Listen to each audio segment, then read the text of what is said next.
Noong 1918, ang pinakamayamang pamilya sa Russia ay naging mga bilanggo sa sariling bansa.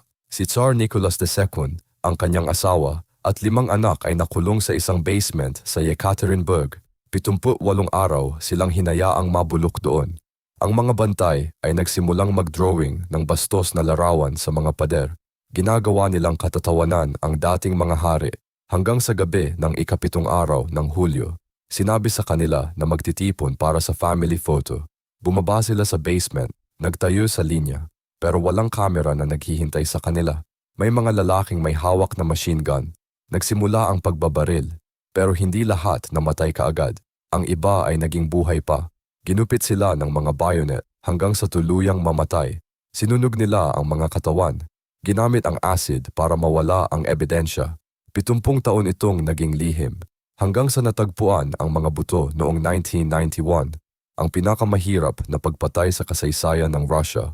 Isang buong pamilyang naglaho sa gabi.